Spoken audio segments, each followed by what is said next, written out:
उसी लिस्ट में जो है हाँ, good morning Roshan. Good morning sir.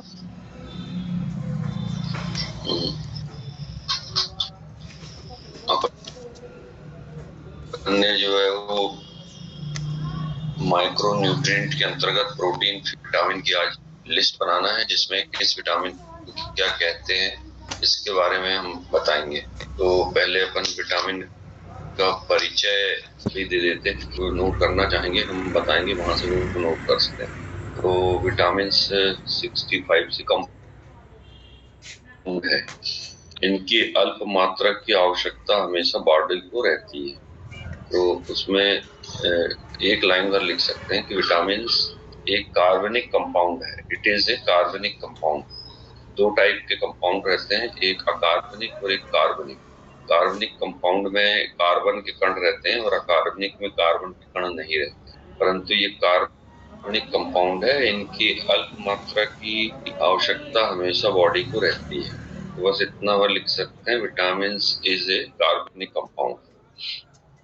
ये जो ऑब्जेक्टिव टाइप क्वेश्चन आते हैं तब उसमें पूछा जाता है कि विटामिन क्या है, और उसमें 4 ऑप्शन रहते हैं, तो उसमें एक ऑप्शन रहता है कार्बनिक कंपाउंड। तो उस ऑप्शन को सेलेक्ट करना है और जो लिखना है वो अपन विटामिन के बारे में आगे लिखेंगे, पहले इसका इंट्रोडक्शन। तो बस इतना एक लाइन भर लिख सकते हैं इसके विटामिन में। विटामिन इज ए कार्बनिक कंपाउंड। विटामिन में से शरीर को एनर्जी की प्राप्ति नहीं होती। विटामिन कभी भी एनर्जी नहीं देखते, बल्कि ये अन्य पोषक तत्वों को शरीर में उपयोग के लिए उत्प्रेरक की तरह कार्य करते हैं, और उपयोग के लिए उत्प्रेरक की तरह यानी कि कैटलिस्ट कहलाते हैं। तो कैटलिस्ट की तरह काम कर, और जितने भी अपन ने पोषक तत्व पढ़े, फैट, कार्बोहाइड्रेट और ये न्यूट्रिशन के लिए स्टार्च, सुगरने का काम करते हैं। बांधने का मतलब कि ग्रुप करने का काम करते हैं।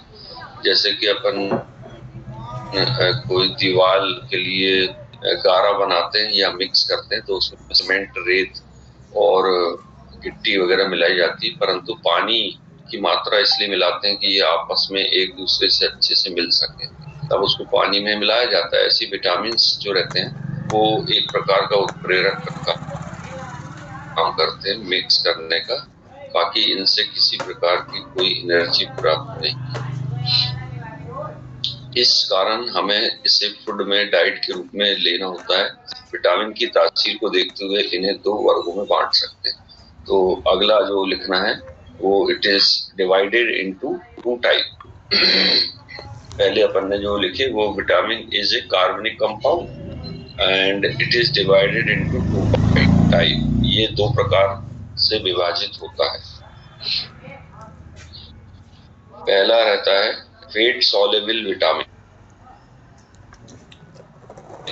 फैट सॉल्युबल यानी कि जो चर्बी में घुलनशील होते हैं, तो पहला लिख सकते हैं फैट सॉल्युबल विटामिन। वसा में या चर्बी में जो घुलनशील रहते हैं वो हैं ADE के। Vitamin A, vitamin D, vitamin E और विटामिन के, ये 4 विटामिन फैट सॉल्युबल होते हैं, यानी जो चर्बी की उपस्थिति में घुलनशील होते हैं। दूसरे टाइप के विटामिन है water soluble vitamin. Water soluble जो पानी में घुलनशील होते हैं, अपने बॉडी में पानी भी रहता है, पानी में घुलनशील जो विटामिन है वो vitamin B complex. B complex के अंतर्गत आते हैं विटामिन B1 से लेके B12 तक। विटामिन B1, B12, B1 से लेके B12 तक, ये पानी में घुलनशील विटामिन है। और दूसरा विटामिन है सी, विटामिन सी, जिससे स्कॉर्बी नामक डिसीज होती है, तो ये वाटर सॉल्युबल। तो पहला अपन ने लिखे फैट सॉल्युबल ADE और दूसरा लिखे वाटर सॉल्युबल विटामिन बी और सी। अब पहले अपन फैट सॉल्युबल के में जो नाम है उनको लिखेंगे। और फिर विटामिन बी कॉम्प्लेक्स जो है उनके नाम लिखेंगे, फिर इनके फंक्शन के बारे में बताएंगे, साथ ही साथ इनकी कमी से जो रोग होते हैं वो। तो जो लोग लिखने को तैयार हैं तो वो लिख सकते हैं। पहला, फेट सॉल्युबल विटामिन में विटामिन ए। विटामिन ए का केमिकल नेम है रेटिनॉल। एक टेबल जैसी बना सकते हैं। टेबल में पहले सीरियल नंबर, दूसरे नंबर पे विटामिन का नाम और तीसरे नंबर पे उसका केमिकल नेम। तो सीरियल में नंबर फर्स्ट विटामिन ए, इसका केमिकल नेम है retinol, RETINOL। Retinol, RETINOL, retinol. और इसके बारे में अपन डिटेल अभी पढ़ेंगे। पहले लिस्ट बना रहे अपन। दूसरे नंबर पे लिखते हैं अपन विटामिन डी। विटामिन डी का केमिकल नेम है कैल्सीफेरॉल, CALCEFEROL,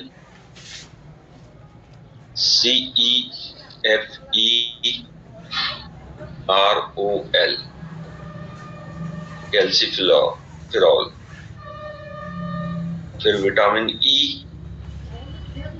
थर्ड नंबर पे विटामिन ई टोकोफेरॉल, TOCOPHEROL,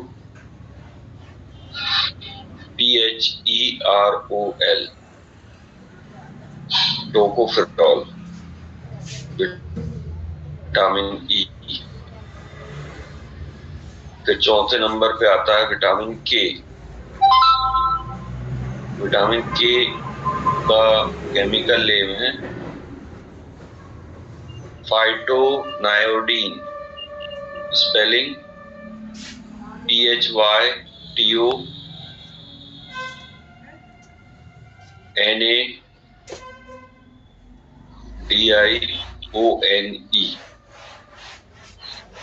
फाइटोनाइडोन।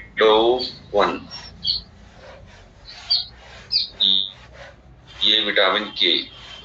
तो ये सभी चारों जो अपन ने पढ़े ADE के, ये फेट सॉल्युबल विटामिन है। अनु कुमारी, तुम लेट शामिल हुए, एक बार गुड मॉर्निंग। इसको एक बार बता देते हैं, विटामिन पढ़ रहे हैं अपन। और फेट सॉल्युबल में आवाज थोड़ा स्लो आ रही, थोड़ी तेज बोलिए। इसका नाम है रेटिनॉल।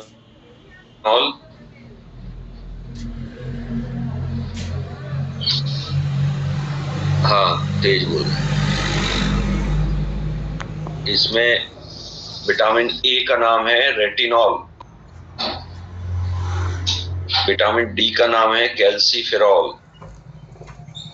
विटामिन ई का नाम है टोकोफेरॉल, विटामिन के का नाम है फाइटोनाइडियोन, PHYTONADIONE।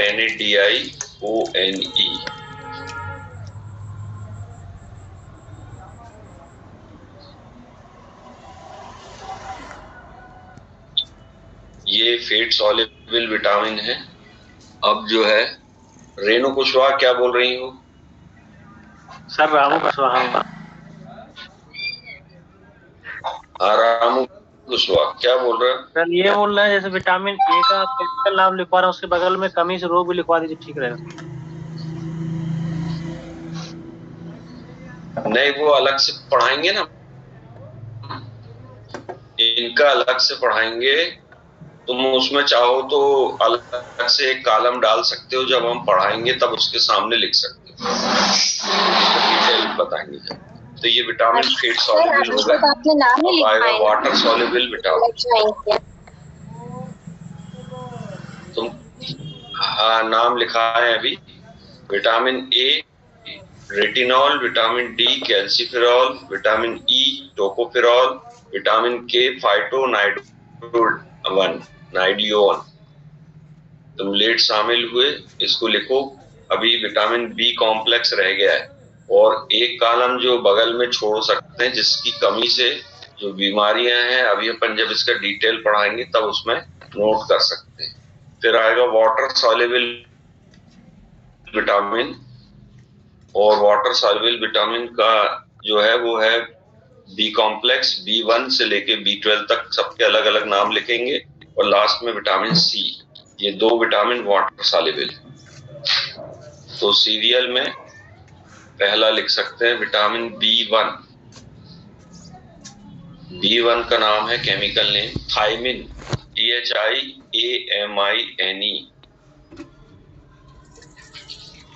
थायमिन। फिर सर दोबारा रिपीट कर दीजिए। 2 B2, B2 का केमिकल नेम है राइबोफ्लेविन। सर B1 का केमिकल रिपीट कर दीजिए। हाँ, विटामिन B1, हाँ B1 का है thiamine, THIAMINE। Vitamin B2 riboflavin.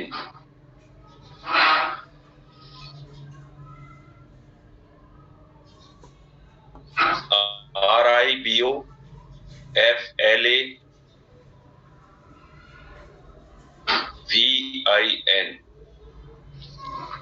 Riboflavin.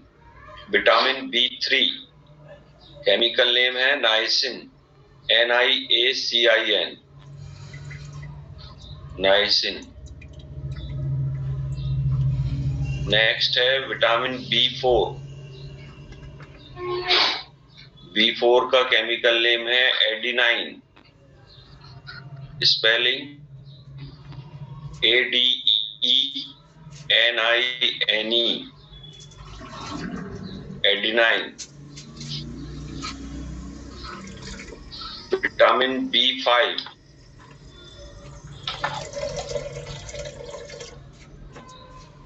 Chemical name pantothenic acid, PANTA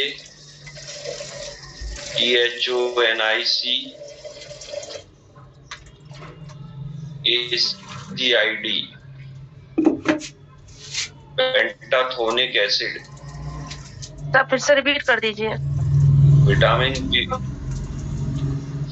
pantothenic acid B1 B5 PANTA THONIC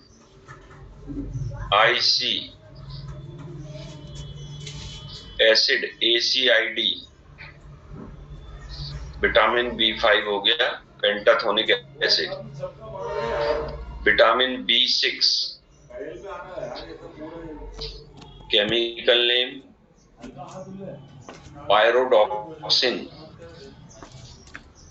PYRODOXINE, pyridoxine, PYRODOXINE। Next है vitamin B7। Vitamin B7 बायोटाइन या biotin, BIOTINE, biotin. जो लोग practice करते हैं उनके पास इस तरह का नाम का सिरप भी होगा, सायरप आता है biotin, BIOTINE। Vitamin B8। Next vitamin B8 chemical name pentonic acid, PENTANOIC, और एसिड ACID, पेंटोनिक एसिड। इसके पहले जो अपन ने B5 पढ़े थे वो पेंटाथोनिक एसिड था, और B8 है pentonic acid. Vitamin B9 folic acid, FOLIC ACID, folic acid. Folic acid जो आयरन की कमी होती है, विटामिन B9। नेक्स्ट है विटामिन B10। इसका फार्मूला या केमिकल नेम, पहले गणित का 4 लिखेंगे, 4 फिर dash amino benzoic acid, spelling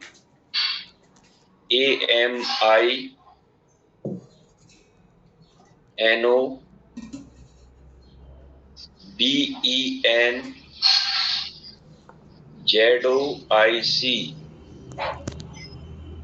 acid ACID। B10 repeat कर दे रहे हैं, 4 गणित का 4 फिर डैश फिर amino benzoic acid AMINO BENZOIC acid. फिर नेक्स्ट विटामिन B11। इसका केमिकल नेम है salicylic acid, SILICILIC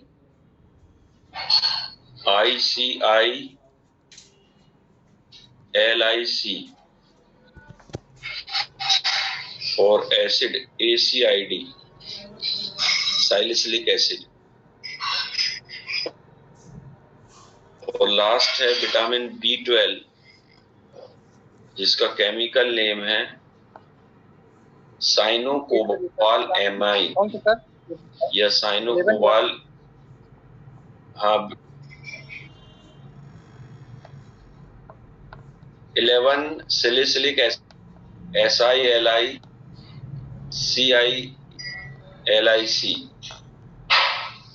salicylic acid ACID। Vitamin B12 cyanocobal amine, spelling CYANOCOBALAMINE,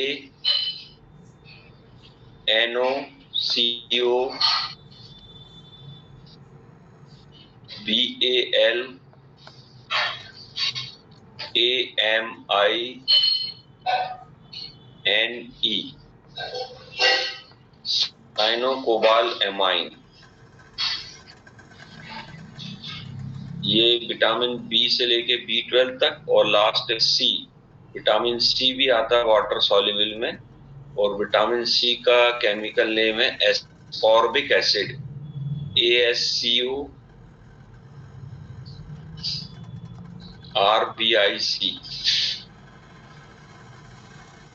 acid ACID,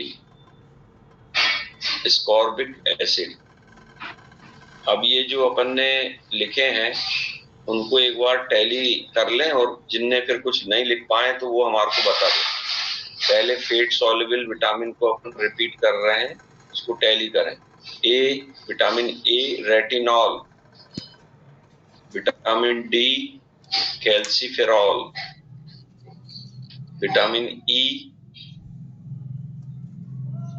tocopherol, vitamin K फाइटोनाइडाइन। फिर वाटर सॉल्युबल विटामिन में vitamin B1, vitamin B2 riboflavin, vitamin B3 niacin, vitamin B4। Sir vitamin K का sir क्या होता है? आइडिनाइन। Vitamin K का है फाइटोनाइडाइन, PHYTONADIONE,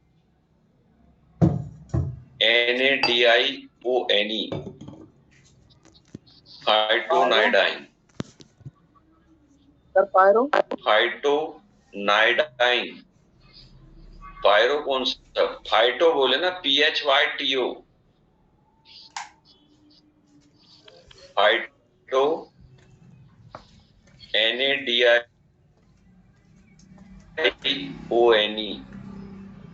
vitamin K। Vitamin B1 thiamine,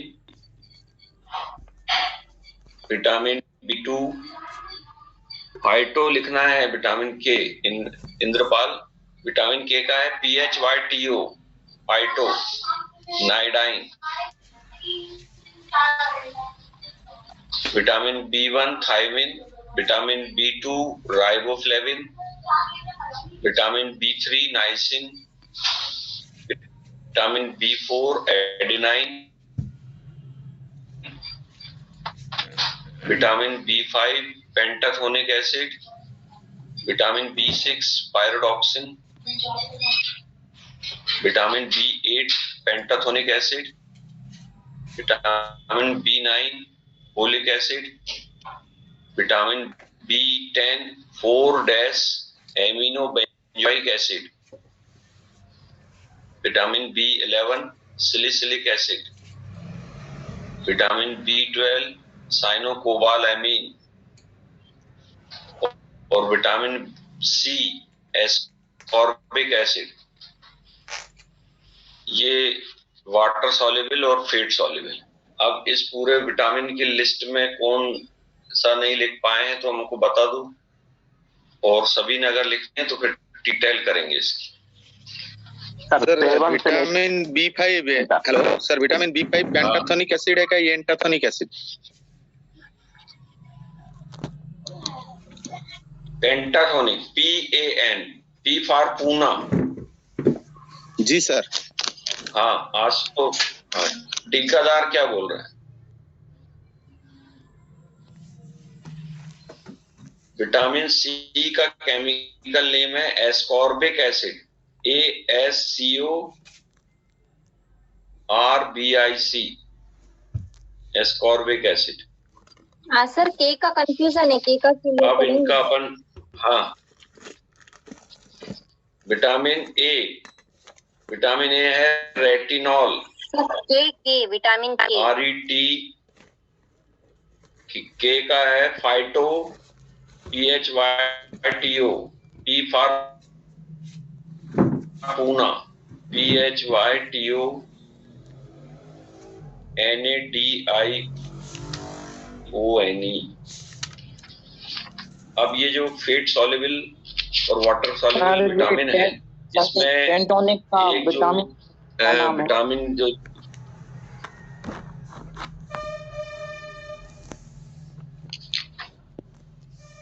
pantothenic acid जो है वो विटामिन B5 है, और विटामिन B8 है pentonic acid, PENTANOIC, Pentonic acid. अब देखते हैं ये जितने भी विटामिन है उनकी कमी से कौन कौन से रोग होते हैं जो उन्हीं के सामने लिख सकते हैं। ठीक है सर, आवाज रिपीट आ रही है। हाँ, पेंटोनिक एसिड। सर ये विटामिन B9 और B10 क्या है?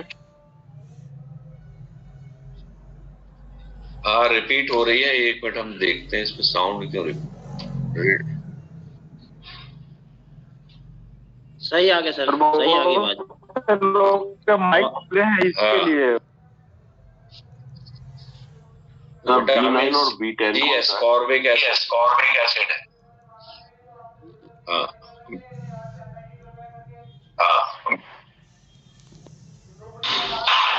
B9 folic acid, 4 amino benzoic acid.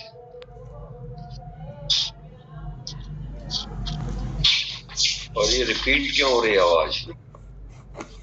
एक मिनट हम देखते हैं क्यों रिपीट हो रही है। ठीक है, अब ये फेट सॉल्युबल विटामिन सर अब सही हो गई है। अतुल विश्वकर्मा माइक म्यूट कर दो। हाँ ठीक है। विटामिन जितने भी हैं उनकी कमी से कौन कौन से रोग होते हैं वो उसी विटामिन के सामने लिखेंगे। पहले अपन फेट सॉल्युबल विटामिन जो है वो उनके बारे में डिटेल बताएंगे और उसी समय अपन को वो भी पता लग जाएगा कि इसकी कमी से कौन से रोग होते हैं।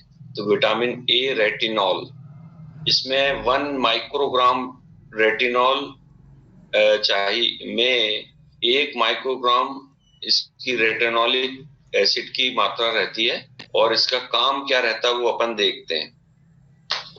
रेटिनॉल रेटाइनल पिगमेंट को प्रोड्यूस करता है, जिससे ह्यूमन बॉडी की डिम लाइट विजन बढ़ जाता है। डिम लाइट विजन मतलब रात के समय जो है वो देखने की क्षमता बढ़ जाती है, क्योंकि ये रेटिनॉल आंखों में जो रेटिना रहता है अंदर की तरफ, जिसपे कोई भी दृश्य पड़ता है, ये तो कॉर्निया है जो काला दिखाई देता है, और आंख के अंदर रहता है रेटिना, जिससे अपन देखते हैं, वो डिम लाइट में भी देखने की क्षमता बढ़ा देता है। इसके अलावा स्किन, आई, इंटेस्टाइन ट्रैक्ट, रेस्पिरेशन ट्रैक्ट आदि में इपिथेलियल लेयर की इंटेग्रिटी को बढ़ाने का काम करता है। मतलब उसकी जो क्षमता है, और खिंचाव रहना चाहिए, खिंचाव रहेगा तो अच्छे से दिखाई देता है। ये उसी टाइप से एग्जाम्पल है, जैसे कोई ढोलक वाला या बजाने वाले बैंड वगैरह आते हैं, की जो लेयर रहती है वो खिंची हुई रहती है, जिसको अपन कहते हैं ढोलक कसना। अगर वो कसा रहेगा तो आवाज ज्यादा आती है, और अगर ढीला रहेगा या फट जाएगा तो आवाज बिल्कुल नहीं आती। ऐसे अपनी ये जो लेयर रहती है आंखों की, स्किन की लेयर भी खिंची हुई रहना चाहिए, जिससे कोई भी फंक्शन जो है विटामिन वगैरह एब्जॉर्ब अच्छे से हो जाते हैं। इसके अलावा हड्डियों को ग्रोथ करने में सहायक होता है रेटिनॉल। हड्डियों की यानी बोन को बढ़ाने का काम शरीर की प्रतिरोधक क्षमता को बढ़ाता है, और इतने सब काम होते हैं, एपिथेलियल लेयर भी बन जाती है। और इसकी जो कमी है, विटामिन ए की कमी, उससे जो रोग होते हैं वो उसको लिख सकते हैं। पहला, नाइट ब्लाइंडनेस, या हिंदी में इसको कहते हैं रतौंधी आना, यानी शाम को 6 बजे के बाद पेशेंट को दिखाई देना बंद हो जाता है, वो कहलाता नाइट ब्लाइंडनेस या रतौंधी। दूसरी बीमारी देखते हैं अपन की कौन सी होती है, कंजक्टाइवल जीरोसिस। कंजक्टाइवा जो रहता है, लाल लेयर जो सामने वाली रहती है, उसमें बार बार जो है वो ब्लड जम जाता है, जो कहलाता है कंजक्टाइवल जीरोसिस। तीसरी रहती है बिटॉट स्पॉट। बिटॉट स्पॉट में जो सफेद वाली स्क्लेरा रहता है, उसमें छोटे छोटे ऐसा कचरा टाइप का दाना दिखाई देता है, जबकि वो कचरा नहीं रहता। उसी बीमारी को कहते हैं बिटॉट स्पॉट। फिर नेक्स्ट बीमारी है जीरो ऑप्थेल्मिया। जीरो ऑप्थेल्मिया का मतलब होता है आंखों में ड्राइनेस आना, सूख जाना, आंसू जो है वो निकलना कम हो जाते हैं या बंद हो जाते हैं, वो बीमारी कहलाती है जीरो ऑप्थेल्मिया या ड्राइनेस। तो ये आंखों से ही ज्यादातर रिलेटेड रहता है। इसी कारण विटामिन ए की जो खुराक है वो उसको शामिल किया गया है इम्यूनाइजेशन में, यानी टीकाकरण में। और बच्चे के पैदा होते साथ ही जो है वो अपन आंख में डालते हैं सिल्वर नाइट्रेट। आंख में विटामिन ए नहीं डालते, सिल्वर नाइट्रेट डालते हैं आंख में, और बच्चे को पीने के लिए देते हैं रेटिनॉल या विटामिन ए। विटामिन ए की खुराक बच्चे को 1 महीने के अंदर 2-3 बार रिपीट करते हैं, ताकि उसकी आंखों में प्रॉब्लम ना आए। और आंखों में डालते हैं सिल्वर नाइट्रेट। सिल्वर नाइट्रेट डालने से जो जाली रहती है नए पैदा बच्चे में, तो वो लेयर जो है वो हट जाती है। तो ये इसके फंक्शन है, और ये इससे होने वाली बीमारी। यदि विटामिन ए की अधिक मात्रा हो जाए तो क्या होता है वो देखते हैं अपन। विटामिन ए अगर कोई ज्यादा मात्रा में ले ले तो उसको नोशिया यानी उल्टी की इच्छा, मितली, वोमिटिंग, कई बार उल्टी भी हो जाती है। एनोरेक्सिया, उसको भूख लगना जो है वो बंद हो जाती है। और कुछ लोगों को स्किन में प्रॉब्लम हो जाती है। जैसे विटामिन ई का रोल है कि जो विटामिन ई है वो भी स्किन में काम करती है, और ये भी जो है वो उसमें काम करती है स्किन में, विटामिन ई। तो अगर ज्यादा मात्रा हो जाए उसको कहते हैं टॉक्सिसिटी। तो nausea, vomiting, anorexia, nausea, vomiting यानी उल्टी की इच्छा, भूख न लगना, और स्किन में प्रॉब्लम। अब हम इसको कहां से प्राप्त कर सकते हैं विटामिन ए को। विटामिन ए जो है वो लीवर बनाता है, परंतु अपने डाइट में जो चीजें हैं वो अगर ये चीजें जाएंगी तो काफी मात्रा में विटामिन ए मिलेगा। पहला, कॉड लीवर ऑयल। दूसरा, बटर को मक्खन कहते हैं। तीसरा, चीज जो फेट वाली दूध की चीजें रहती वो, फिर अंडे, दूध, मछली, कैरोट, कैरोट यानी गाजर, स्पाइनिच यानी पालक, पके हुए आम, कच्चे आम से विटामिन सी मिलता है मगर पके आम से विटामिन ए, चूसने वाले आम, ऑरेंज जो संतरा रहता है उससे विटामिन ए, और टमाटर जब विटामिन ए की प्राप्ति होती है। तो अपन ने विटामिन ए में देखे कि कौन कौन से फंक्शन करता है, कौन कौन सी बीमारी हो जाती है, अगर ज्यादा हो जाए विटामिन ए तो क्या होता है, और किन किन चीजों से मिलता है। तो ये विटामिन ए यानी रेटिनॉल कंप्लीट बीमारी कौन कौन सी? हाँ हाँ हाँ, विटामिन ए की कमी से जो बीमारी होती है वो है नाइट ब्लाइंडनेस। नाइट ब्लाइंडनेस को हिंदी में कहते हैं रतौंधी, और को रात में देखने में प्रॉब्लम होती है। हाँ, रतौंधी। शाम को 6 बजे के बाद उसको दिखना कम हो जाता है। दूसरी बीमारी है कंजक्टाइवल जीरोसिस। कंजक्टाइवल जीरोसिस का मतलब होता है जो सफेद वाला स्क्लेरा रहता है उसके ऊपर एक लेयर रहती है झिल्ली, तो वो सिकुड़ जाती, तो उसके सिकुड़ने से कोई भी दूर का दृश्य जो है वो आंख में क्लियर नहीं बनता और विलरिंग होते रहती है, यानी कि हिलता हुआ दिखाई देता है। तीसरा सर जी जीरोसिस का स्पेलिंग बता दीजिए। डॉट स्पॉट का मतलब XEROSIS, XEROSIS, xerosis. Dot spot में आंखों में खोलते हैं अपन तो ऐसा लगता है कि 2-3 राई के दाने पड़े हुए, परंतु वो कचरा नहीं रहता, वो स्पॉट बन जाते हैं, वो कहलाते हैं बिटॉट स्पॉट। और जीरो ऑप्थेल्मिया वही स्पेलिंग रहेगी XEROPHTHALMIA, जीरो ऑप्थेल्मिया। हिंदी में लिख सकते हैं जा से ड्राई आई भी कहते हैं इसको, जिसमें आंखें जो है वो सूख जाती हैं क्योंकि आंसुओं का निकलना बंद हो जाता है तो आंखें सूख जाती हैं। तो ये 4 बीमारियों में से कोई एक या 2 डाल सकते हैं उसमें, क्योंकि अपन ने जैसे देखे कि ऑब्जेक्टिव टाइप क्वेश्चन में इसी तरह से आते हैं क्वेश्चंस कि ड्राई आई या जीरो ऑप्थेल्मिया किस विटामिन की कमी से होती है, और 4 विटामिन के नाम लिख देंगे वो, विटामिन ए, डी, ई, के। अब उसमें अपन को मालूम है कि ए से होती तो अपन को ए लिखना पड़े, तो इसलिए ध्यान से उसको सुने भी और पढ़ें भी। फिर विटामिन सेकंड वाला ले रहे हैं अपन फेट सॉल्युबल में डी। विटामिन डी का केमिकल नेम अपन को मालूम है कैल्सिफेरॉल, और ये क्या काम करता है ये देखते हैं। कैल्शियम और फास्फोरस इंटेस्टाइन में एब्जॉर्ब करने के लिए प्रमोट करता है। जो कैल्शियम अपन खाते हैं और फास्फोरस उसको विटामिन डी इंटेस्टाइन में जमाता है, जिससे कि कॉन्स्टिपेशन नहीं होता। इसके अलावा बोन में मिनरल की मात्रा को डिवाइड करता है, हड्डियों में कहाँ कहाँ कितनी मात्रा जमना है, जैसे जो जोड़ रहते हैं उसमें ज्यादा जमना है और जो सैफ्ट रहता है उसमें कम जमना है, वो डिसाइड करता है विटामिन डी। इसके अलावा किडनी में जो यूरिन का फंक्शन है उसको प्रमोट करता है, यानी किडनी की फंक्शन को, और बाकी बॉडी की नॉर्मल ग्रोथ या हाइट को बढ़ाने में मदद करता है। विटामिन डी की कमी से जो रोग हैं वो लिख सकते हैं। पहला रिकेट्स, RICKETS, रिकेट्स। ये बीमारी 6 महीने से लेके 2 वर्ष के बच्चों को होती है, जिसमें कि उसकी हड्डियां टेढ़ी मेढ़ी हो जाती है, वो बीमारी कहलाती है रिकेट्स।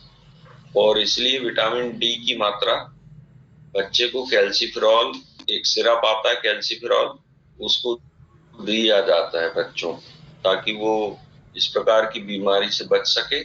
दूसरी बीमारी रहती है ऑस्टियोमलेशिया, OSTEOMALASIA। ऑस्टियोमलेशिया। ये बीमारी ज्यादातर ऐसी एडल्ट वुमेन को होती है जो बीमारी जो माताएं या जो प्रेग्नेंट वुमेन प्रेगनेंसी है या बच्चे को दूध पिला रही है, ऐसी महिलाओं को ऑस्टियोमलेशिया होता है, जिससे कि उनकी हड्डियां कमजोर हो जाती हैं और वो ज्यादा चलना फिरना पसंद नहीं करती और दर्द होता है घुटनों वगैरह, ऑस्टियोमलेशिया। और इसमें अपन देखते हैं कि ये किन किन चीजों से अपन को मिल सकता है विटामिन डी। पहला सोर्स है इसका सनलाइट, धूप की किरणें जो रहती हैं, और वो धूप की किरणें सुबह 9 बजे से लेके 12 बजे तक की। अगर सुबह किसी के यहाँ 7-8 बजे धूप आ जाती है तो और अच्छी बात है। जितना सुबह की धूप लेंगे उतना विटामिन डी स्किन में प्राप्त होगा। इसीलिए जब भी मरीज को घूमने का समय बताएं आप, टहलने का समय, तो उसको अर्ली मॉर्निंग एकदम 5 या 6 बजे मत भगाएं, क्योंकि उस टाइम तक तो धूप निकलती नहीं। उसको कहें कि आप 7-7:30 बजे घूमने निकले, तो वो बोलेगा कि भाई वो तो बहुत लेट हो गया। तो कहना नहीं, इससे 2 चीजें हल होंगी। एक तो आपको धूप लगेगी तो थोड़ा सा विटामिन डी भी प्राप्त होगा, और चलने फिरने से आपका जो डाइजेशन है वो भी सही होगा और हार्ट का स्पंदन भी सही होगा। तो इसलिए घूमने का समय कभी भी 5-6 बजे नहीं होना चाहिए, उसका घूमने का समय 7 से 7:30 का होना चाहिए उन लोगों के लिए जिनको विटामिन डी की आवश्यकता है। बाकी जिनकी हड्डी वगैरह मजबूत है वो तो 4 बजे से भी सुबह जा सकते हैं। तो इसलिए आपको सेलेक्ट करना है पेशेंट की किसको आप 7:30 बजे दौड़ाएंगे और किसको सुबह दौड़ाएंगे। दूसरा सोर्स है फूड में एनिमल लीवर, यानी जो लोग नॉनवेज खाते हैं तो उसमें एक पार्ट रहता है कलेजी, तो वो कलेजी में भी विटामिन डी की मात्रा रहती है। इसके अलावा अंडे में वो पार्ट जो येलो कलर का रहता है उसको हम योक कहते हैं, YOL के, उसमें विटामिन डी रहेगा। और बाकी उसके आसपास जो सफेद जर्दी रहती है उसमें एल्बुमिन रहेगा।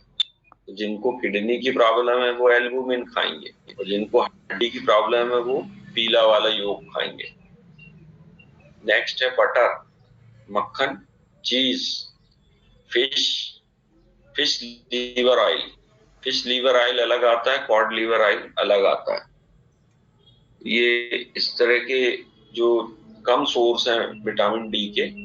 और बाकी कैल्सीफेरॉल नाम से एक सचेट आता है, जो लोग मेडिकल स्टोर चलाते हैं उनको मालूम है कि छोटे छोटे ग्रेन्यूल्स आते हैं और उसका नाम है D3 नाम से कैल्सीफेरॉल आता है।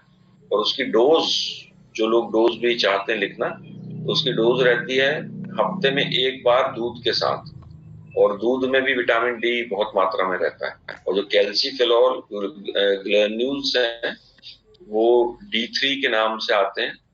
उनको पेशेंट को प्रिस्क्राइब करते हैं कि 1 गिलास दूध में पूरा सचेट पाउच जो है वो पूरा डाल देते हैं और हफ्ते में 1 बार पीते हैं, मतलब कि 4 बार ही लेना है उसको पूरे महीने में।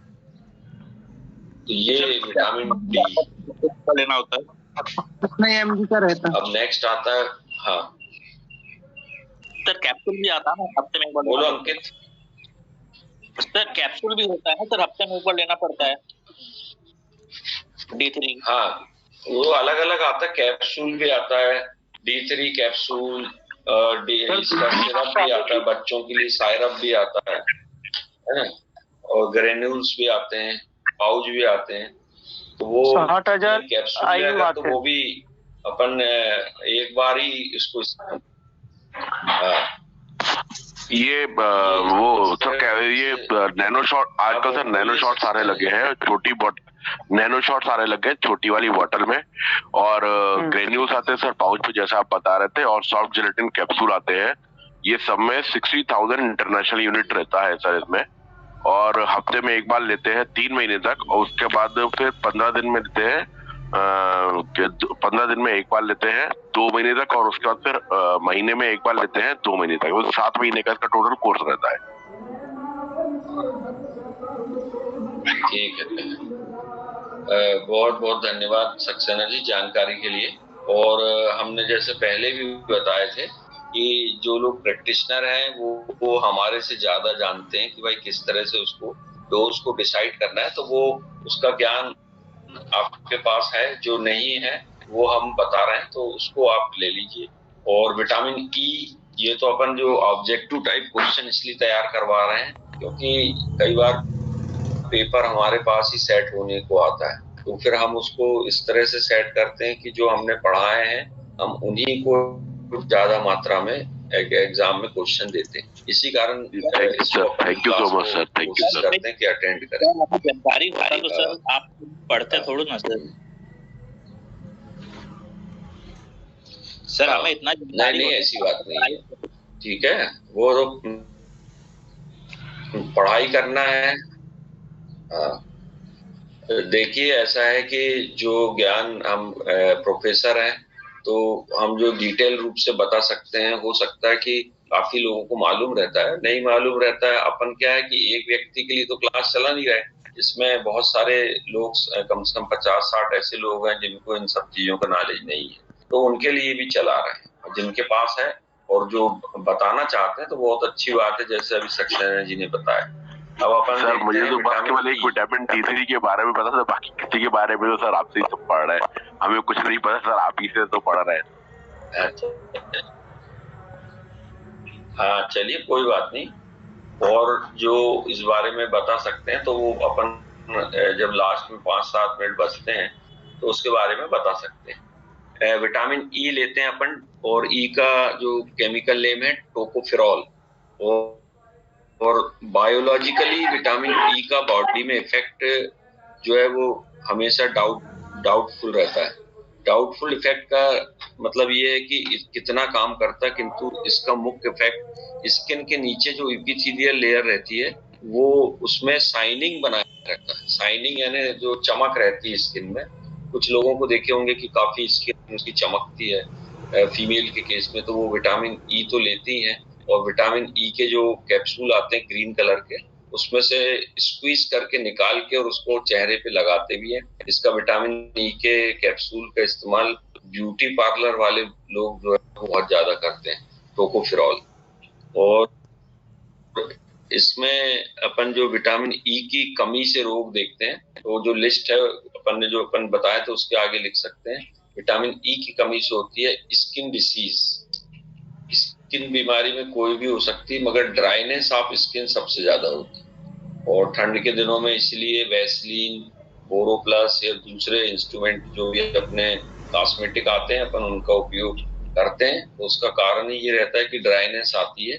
और कुछ लोग नहीं करते, पूरी ठंड निकल जाती है क्योंकि उनको विटामिन ई की मात्रा काफी रहती है, तो उनको ड्राइनेस नहीं आता। और इसकी बीमारी में स्किन डिसीज लिख सकते हैं और ड्राइनेस ऑफ द स्किन। अब अपन सोर्स देखते हैं कि किन किन सोर्स से अपन विटामिन ई को प्राप्त कर सकते हैं। तो विटामिन ई में वेजिटेबल जो डाइट है उनमें जो सब्जियां, हो सकता है कि अलग अलग नाम से जानते हो। टिंडे की जो सब्जी है उसको महाराष्ट्र में ढेंडस कहते हैं, तो वो टिंडे में विटामिन ई।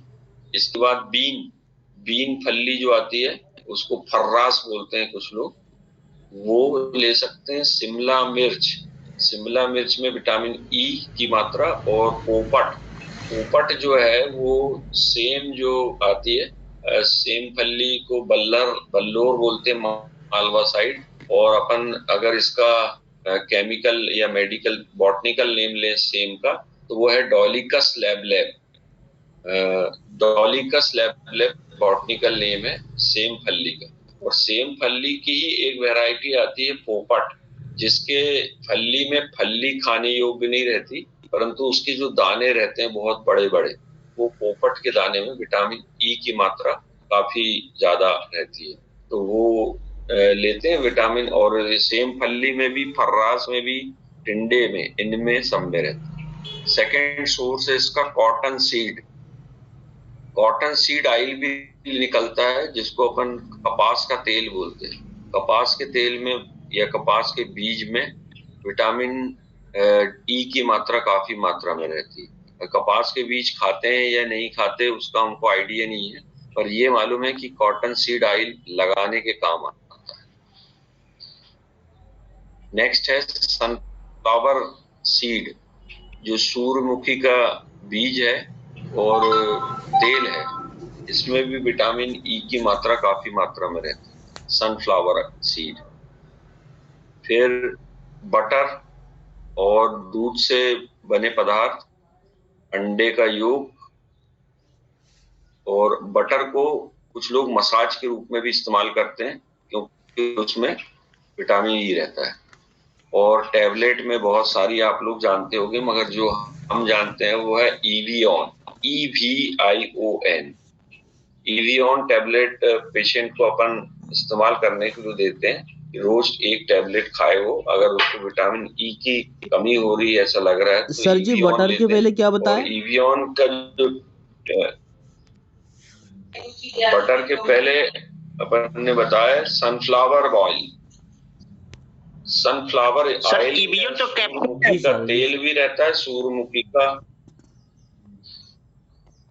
हाँ वही कैप्सूल आती ना, टैबलेट नहीं कैप्सूल, EVION, जी सर जी। ये कैप्सूल देते हैं, मगर रहे हाँ कि EVION को जो कैप्सूल 3 महीने से ज्यादा उसको नहीं देते, 3 महीने के बाद अगले 3 महीने उसको गैप करने को कहते हैं। कुछ लोग को अगर अपन ने थोड़ा बहुत समझा दिए कि भाई ये इसमें रहता है तो वो उसके पीछे पड़ जाते हैं, जैसे कि काउंटर सेलिंग में फिर वो EVION ले जाते रहते हैं। अगर ज्यादा EVION खाएंगे तो फिर उसको किडनी में प्रॉब्लम हो सकती है, तो इसी कारण EVION को 3 महीने बाद बंद किया जाता है। तो विटामिन ई फैट सॉल्युबल, कुछ लोग EVION कैप्सूल लगाते भी है ना चेहरे पे। हाँ, इसको जो है वो तोड़ के और जो उसका विटामिन ई का ड्रॉप निकलता है तो उसको स्किन में लगाते भी हैं। अभी हमने बताए थे ना, ब्यूटी पार्लर वाले कैप्सूल का इस्तेमाल बहुत ज्यादा मात्रा में करते हैं। और अपन आज का लास्ट ले रहे हैं विटामिन के, के ले रहे हैं, जो कि फैट सॉल्युबल के ग्रुप में आता है विटामिन के, और इसका केमिकल नेम फाइटोनाइडिवन रहता है, फाइटोनाइडिवन। और उसके सामने इसकी रोग से जो कमी है उसको देखते हैं अपन। विटामिन के 2 रूपों में उपलब्ध रहता है, विटामिन K1 और विटामिन K2। विटामिन के का संग्रह मुख्य रूप से लीवर में होता है, लीवर में ये विटामिन जमा रहता है, किंतु इसका फंक्शन इंटेस्टाइन की फ्लोरा को स्पार्स सप्रेस करना रहता है। इंटेस्टाइनल फ्लोरा का मतलब जो पेरिटोनियम की लेयर रहती है उसको वो दबा के रखता है, दबा बना के रखता है या सप्रेस करके रखता है। इसके अलावा यह वुंड ब्लीडिंग को रोकने के भी काम आती है, क्योंकि इंटरनल ब्लीडिंग अगर कोई होती है तो विटामिन के जो है वो लेयर में जम के इंटरनल ब्लीडिंग को रोकता है। सर विटामिन के का एक बार शुरू से बता दीजिए प्लीज। ब्लड क्लॉटिंग के टाइम को भी बढ़ा देता है। ठीक है, विटामिन के मुख्य रूप से 2 रूप में उपलब्ध रहता है, मतलब 2 टाइप रहते हैं इसके, विटामिन K1 और विटामिन K2। इसका केमिकल नेम है फाइटोनाइडिवन, और इसका जो संग्रह है, स्टोर है, वो लीवर में होता है, किंतु इसका फंक्शन इंटेस्टाइन की फ्लोरा को सप्रेस करके रखना होता है, क्योंकि अपन जो भोजन करते हैं उसमें अलग अलग टाइप के कुछ पदार्थ खा लेते हैं जिससे इंटेस्टाइन में छोटी मोटी ब्लीडिंग होती रहती है। कोई छोटी ब्लीडिंग हुई तो वहीं पे विटामिन के उस ब्लीडिंग को दबा देता है, तो ये इसलिए वुंड की ब्लीडिंग को रोकने का काम करता है। इसके अलावा विटामिन के ब्लड क्लॉटिंग के टाइम को बढ़ा देता है। अपन ने BTCT पढ़े थे, ब्लीडिंग टाइम क्लॉटिंग टाइम, तो ये क्लॉटिंग का जो टाइम है उसको बढ़ा देता है, उसे काउलेट कर देता है, और CT टाइम को कंट्रोल करता है। CT टाइम यानी क्लॉटिंग टाइम, अगर कहीं ब्लड बढ़ रहा है या बह रहा है तो उसको रोकने के काम आता है। और अब इसकी बीमारी देखते हैं कि इससे कौन सी बीमारी होती है, तो हेमरेजिक टेंडेंसी, अगर विटामिन के की किसी में कमी है तो उसकी बीमारी लिख सकते हैं हेमरेजिक टेंडेंसी। हेमरेजिक टेंडेंसी का मतलब होता है कि ब्लीडिंग हो जाती है और वो रुकती नहीं है, तो ब्लीडिंग टेंडेंसी। और विटामिन के अगर भरपूर रहेगा तो जल्दी से जल्दी ब्लड क्लॉट हो जाएगा। ये इसकी कमी से होने वाले रोग में ब्लीडिंग टेंडेंसी। अब सोर्स देखते हैं अपन कि अपन विटामिन के को किस तरह से उपयोग कर सकते हैं। तो डार्क ग्रीन वेजिटेबल में विटामिन के रहता है। डार्क ग्रीन यानी जो गहरे, जिन सब्जियों में के पत्ते गहरे हरे रंग के होते हैं, तो गहरे हरे रंग में देखते हैं अपन पालक, मूली, मेथी और भी जो जितनी भी डार्क ग्रीन कलर की पत्तियां रहेंगी उनमें विटामिन के की मात्रा भरपूर रहेगी। हाँ, डार्क ग्रीन लीफ। दूसरा सोर्स है इसका काऊ मिल्क। सर एक बार रोग बता दीजिए। गाय का दूध। हाँ, विटामिन के की जो कमी है उससे होती पहली बीमारी, एक ही बीमारी होने के चांस रहते हैं, हेमरेजिक टेंडेंसी। हेमरेजिक टेंडेंसी का मतलब होता है ब्लड बार बार कहीं कहीं से निकल जाना, तो वो कहलाती है हेमरेजिक टेंडेंसी, ब्लीडिंग होने की टेंडेंसी, क्योंकि इसका क्लॉटिंग टाइम रोकने का काम विटामिन के का रहता है और हो नहीं पाता। अब इसका सोर्स देखते हैं, तो पहले डार्क ग्रीन कलर की जितनी भी सब्जियां रहेंगी, ऐसी सब्जियां जिनके पत्ते डार्क रहते हैं हरे कलर, उनमें अपन ने पालक, मेथी, मूली बताए, इनमें विटामिन के रहता है और जितने भी आप जानते हैं तो उनमें सभी में रहेगा। दूसरा गाय का दूध या काऊ मिल्क, इसलिए छोटे बच्चों में पैदा होने के बाद जो बच्चों की ग्रोथ होती है उसमें ब्लीडिंग टेंडेंसी ना हो, इसलिए उसके गाय का दूध का इस्तेमाल करते हैं। इसके बाद है ग्रीन। सर ये क्या शिमला मिर्च भी हरे कलर की होती है, तो उसमें भी होता है क्या?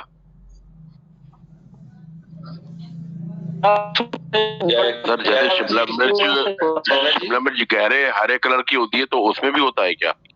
हाँ, नहीं, वो तो पूरा फल हुआ ना, पत्ते जिसके ग्रीन कलर के, dark green, light green colour के पत्ते नहीं, डार्क ग्रीन कलर के पत्ते हों उनमें होगा। शिमला मिर्च में तो अपन पढ़ चुके ना, विटामिन ए पढ़े हैं शायद, तो विटामिन ए में रहेगा शिमला मिर्च। जी सर। और अगर डार्क ग्रीन, हाँ, उन पत्तों में रहेगा। हाँ, तो विटामिन के में अपन ने देखे काऊ मिल्क या गाय का, विटामिन के की कमी से होता है। हेमरेजिक टेंडेंसी बताया ना अपन ने, ब्लीडिंग होने की टेंडेंसी। विटामिन सी अलग पढ़ेंगे अपन, विटामिन के में भी इस टाइप की टेंडेंसी रहती है। सर कहीं पे भी सर ब्लीडिंग हो सकती है, तो वो जल्दी रुकती नहीं है। गाय का दूध, इसके बाद ग्रीन फ्रूट यानी हाँ, रुकती नहीं है, टेंडेंसी रहती है। नेक्स्ट देखते हैं हरे फल।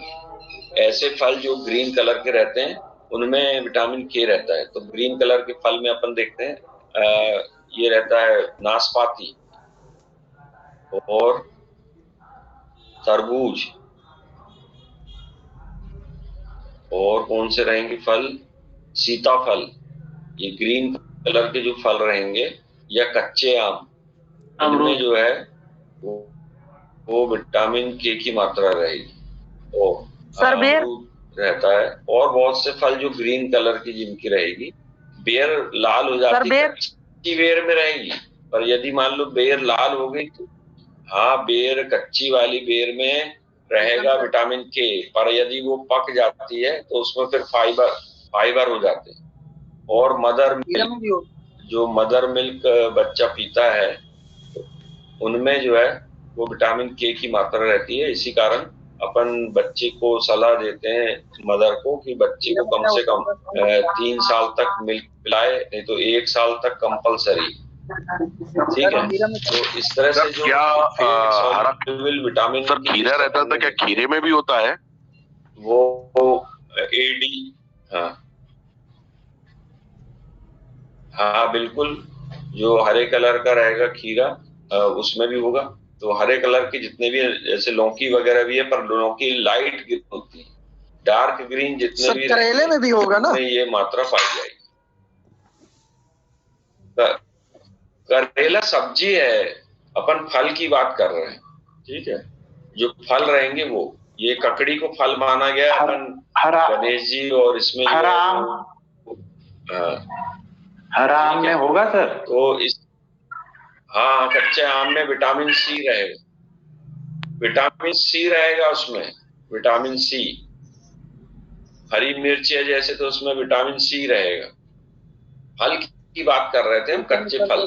ये कच्चे फल में आम है तो उसमें विटामिन सी रहेगा, और कुछ मात्रा में वो रहेगा। तो ये 4 अपन ने जो फैट सॉल्युबल देखे, और कल इसको कंटिन्यू करेंगे। तो विटामिन बी कॉम्प्लेक्स से होने वाली बीमारियां और कौन कौन से सोर्स हैं सर, ये यूरिक का परिचय। हाँ जी सर, ये यूरिक एसिड जो बढ़ जाती है सर, उससे गुर्दे क्यों डैमेज होने लगते हैं? ये सर बढ़ता कैसे यूरिक एसिड? क्योंकि यूरिक एसिड अपने शरीर में बढ़ता है डाइट के कारण और एसिडिटी के कारण, बहुत ज्यादा एसिड मात्रा में। तो इसलिए अपन को ऐसी चीजें भी खाना चाहिए जो बेसिक हो। बेसिक यानी कि जो न्यूट्रल करे एसिड वाली मात्रा को। अपने भोजन में जितनी चीजें खाते हैं अपन, सब में एसिड रहता है, केवल 3 चीजों को छोड़ के। 3 चीजें जो बेसिक रहती हैं वो है ककड़ी, लौकी और सेंधा नमक। ये 3 चीजें बेसिक, उसके वजह से यूरिया की मात्रा बढ़ जाती है। इसलिए पानी का इस्तेमाल ज्यादा करना चाहिए, 5 लीटर पानी पीना चाहिए। तो वो एसिड जो है वो यूरिन से निकलते जाता है, और तो एसिडिक प्रभाव। सैल मंसूरी जल्दी बताओ, फिर खत्म हो गया टाइम। सर, जो आपने बताया विटामिन के गाय के दूध में पाया जाता है, तो गाय का दूध मतलब सर पीले रंग का राइबोफ्लाविन के कारण होता है क्या? नहीं, उसमें जो केमिकल कंपाउंड रहता है वो विटामिन के भी उसमें मात्रा में रहती है। बाकी पीला कलर वगैरह जो है वो उसकी गाय की तासीर के हिसाब से आता है, क्योंकि गाय की विटामिन डी की कमी से मोटापा भी बढ़ सकता है क्या सर? ठीक है। हाँ सर, विटामिन के जो आपने बताया स्किन डिसीज होती है, तो इसमें सर जनन क्षमता की भी कमी होती है ना विटामिन के की कमी से, बांझपन की शिकार? नहीं, वो विटामिन ई से जो है वो बांझपन का आता है, विटामिन के से नहीं। सर, विटामिन डी की कमी से मोटापा भी बढ़ सकता है क्या? ठीक है जी, थैंक यू सर। नहीं बढ़ेगा संतोष शर्मा जी, परमार जी, नहीं बढ़ेगा। मोटापे से कोई लेना देना नहीं है।